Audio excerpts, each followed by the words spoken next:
about it for this season. I'll be back for the third installment in a few months with new shows to talk about. So that was a big lie. I know, I've not uploaded an anime video since 2 seasons ago. Let's just get the show on the road. I'm thus changing the title to What I Watch, because it doesn't make much sense to call it season year in a nutshell when half of the shows are not even from the latest season. But with that being said, let's talk about some good old Japanese animation, shall we?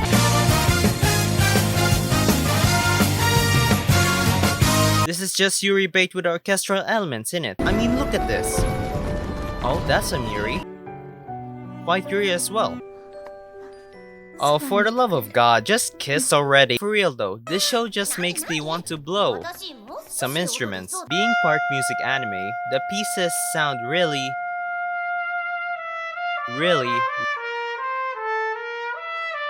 good. Especially the euphonium solo. It just gives off the feeling of sorrow and longing, but also warmth. Let's talk about the characters. We got Kumiko, a reaction protagonist, Asuka, Hazuki, she got rejected, Sapphire, and Reina, who has the hots for her teacher. Out of all of these characters, Asuka is easily the best girl. Why? Well, she's gorgeous first off, she does a mild amount of tomfoolery, and she's really a well-built character. Behind that devious smile and a happy-go-lucky attitude hides a girl that desires to go to the nationals just to meet his father. Did she accomplish that? Watch it to find out. I'm not spoiling too much. Now, considering this anime is made by Kyoto Animation, it doesn't disappoint visually. The set pieces and still frames in this show are just breathtaking and gorgeous. KyoAni just don't miss. Before we move on, let's dabble in the movies here. I didn't watch the first 2 movies, that's just basically recap movies, so we jump to movie 3, which is just season 2.5. To Liz and the Bluebird we go then. This movie focuses on 2 specific female characters on the show, Mizure and Nozomi, both of them finding how to deal with drifting apart. So basically more you. I'm kidding. Now, KyoAni really outdid themselves in this movie. It has 2 art styles, a children's book art style, and what I can describe as a watercolor painting art style. Both are really good. Overall, I'm really satisfied with Sound Euphonium, and with the 3rd season and a new movie coming, I am quite excited for it.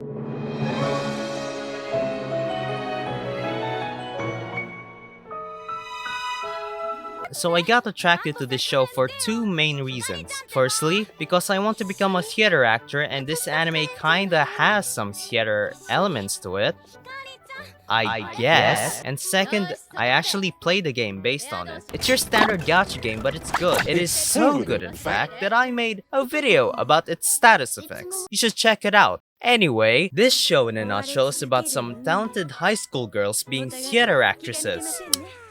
That's another high school anime added to the list. Now, the girls in this show are really quite nice. You got your bog standard idol protagonist, Karen. Let's not beat around the bush, folks. This show has heavy idol elements in its DNA. The childhood friend Kagura, Mahiru the cock, Futaba the tomboy, high maintenance Kaoruko, what is a Hoshimi Juna, Dendo Maya and Saijo Claudine with their rival I hate you but I love you relationship, and of course, the cute and best girl, Daiba Nana, an all-around good girl.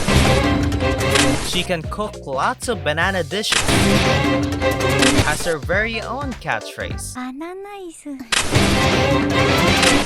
and is just a really pleasant girl to be with. Now we can't talk about this show without talking about the reviews, the fights of the anime. Without getting in too much detail in case y'all wanna watch it, the songs, the set pieces, the visuals, and even the titles are all great. My personal favorite has got to be Review of Pride.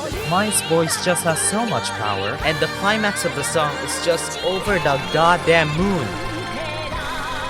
If that's not enough review for you, it also has a whole movie. And if you think the set pieces of reviews in the anime is big enough, well, the movie just amps up the places where they fight. From the top of the train, crushing trucks, to a whole damn stadium. The movie just cranks things up to 11. Nana in here is just one huge menace. And since the anime robs us of a review between Maya and Claudine, the movie just treats us with a 10-minute epic with visuals so good your eyes will just climax upon seeing it. If this show were a person, I'd be amazed with everything she does.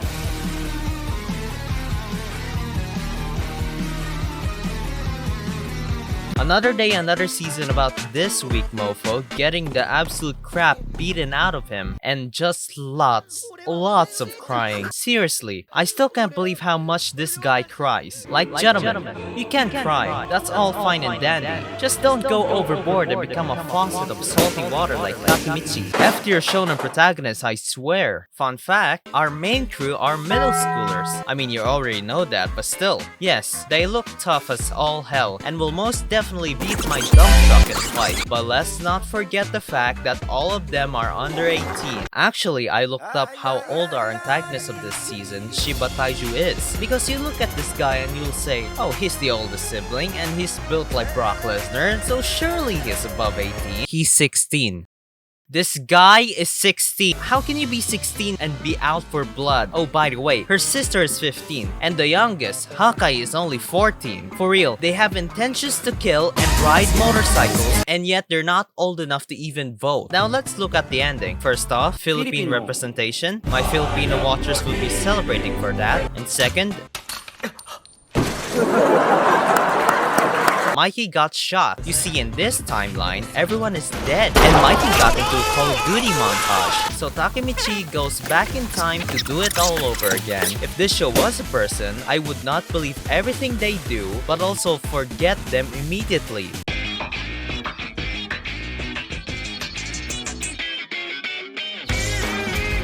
Finally, a slice of life that is made for me. Tomboys! I will now say the plot in one sentence. Tomboy tries to send obvious signals for 12 episodes. June is quite the thick-headed person. Tomo here sending just the most obvious signs, and June would be like, oh, of course I love you. You're my childhood friend. I like June's relationship with Misuzu though. Like, they are friends. They're just the type of friends that hate each other's guts. Give me If you want it, then you'll have to take it. But you already knew that. I had a feeling you'd say that. Tomo is just a tomboy. What the heck? Misuzu is a nice queen. And Carol just has a 7-year-old mind in a 16-year-old body with some huge aspects.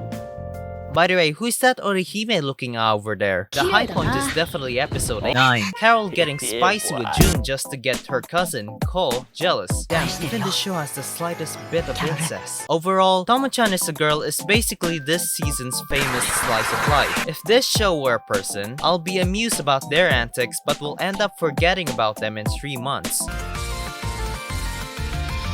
Who would have thought that an anime about a 90s kid just passing time playing fighting games at the arcade would turn into a well-built love triangle? Visually, High Score Girl CGI may look jarring at first. Don't mess with me, CBR, it is incredibly noticeable. But it grows in you as the show goes on. The face design though, is what you get if you stretch a normal anime face sideways. See?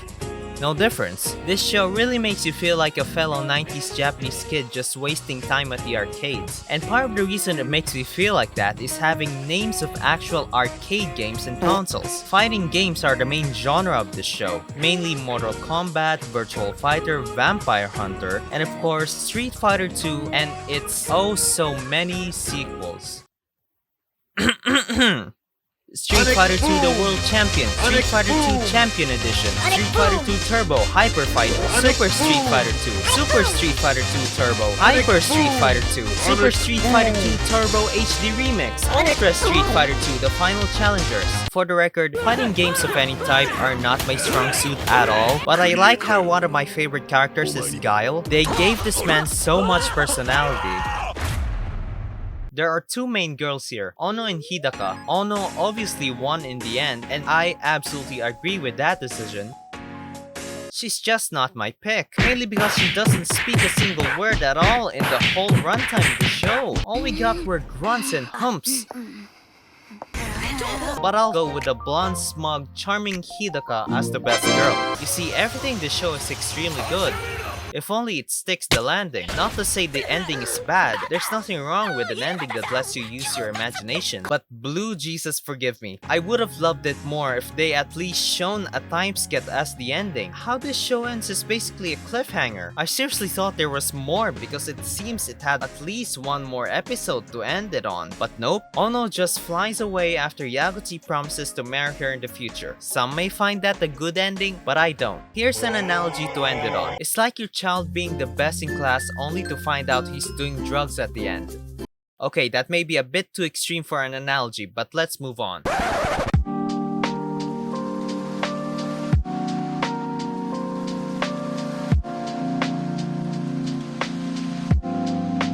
Well, that's about it, folks.